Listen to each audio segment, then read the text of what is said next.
আসসালামু আলাইকুম। সবাই দেখতে পাচ্ছেন মাদ্রাসা।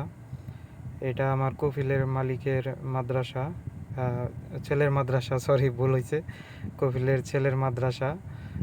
এখানে অনেকগুলো গাড়ি, সবাই গার্জেন দাঁড়িয়ে রয়েছে, দাঁড়িয়ে দাঁড়িয়ে ওয়েট করতেছে কখন ছুটি দেব। সেই জন্যে সবাই গাড়ি নিয়ে আসে। সৌদি আরবে সবার একটা একটা করে নিজের পার্সোনাল গাড়ি আছে। ছেলে বলেন মেয়ে বলেন সবারই একটা করে গাড়ি আছে। আর এই জায়গায় দেখেন আরবি লেখা, বাংলা কোনো নাই, ইংলিশও কোনো কিছু নাই। এখানে পড়ালেখা হয় সম্পূর্ণ আরবি, আরবিতে পড়ালেখা সব। এখানে লেখা পড়া মানে সব আরবিতে, কোনো ইংলিশ নাই, 1 2 3ও নাই। আপনারা দেখতে পাচ্ছেন, দেখাচ্ছি আপনাদের।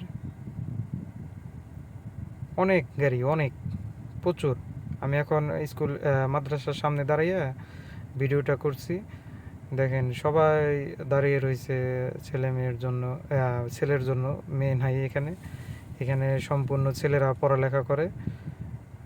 তাদের গাড়ি দাঁড়িয়ে রয়েছে, অভিভাবকরা দাঁড়িয়ে রয়েছে। এটা হলো আপনার স্কুলের যে গেটটা, মেন গেটের ভিতরে যে গাছ গাছ টাছ বাগান করা, এই বাগান দেখতে পাচ্ছেন আপনারা। এই পাশে পাথরের রাস্তা, এখানে হয়তো সম্ভবত পানি দেয়, ফুল গাছ আছে। এটাই এই বাইরের অংশ।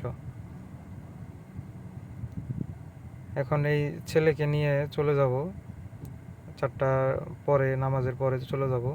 ছেলে যে আমার ডান পাশে বসছে, শুধু বাইরের দিকে তাকিয়ে থাকে, অনেক ছোট, কোন ক্লাসে পড়ে আমি নিজেও জানি না। নিয়ে যাচ্ছি, সামনে অনেকগুলো গাড়ি, লাইনে লাইনে যাওয়া হইতেছে, অনেকগুলো গাড়ি। তারা ডান দিকে চলে গেল, সামনে আরও গাড়ি আছে, তারা গাড়ি সামনের দিকে যাচ্ছে। আমি ওরে নিয়ে আস্তে আস্তে যাইতেছি। ও আমার সাথে কোনো কথাবার্তা বলে না। আমি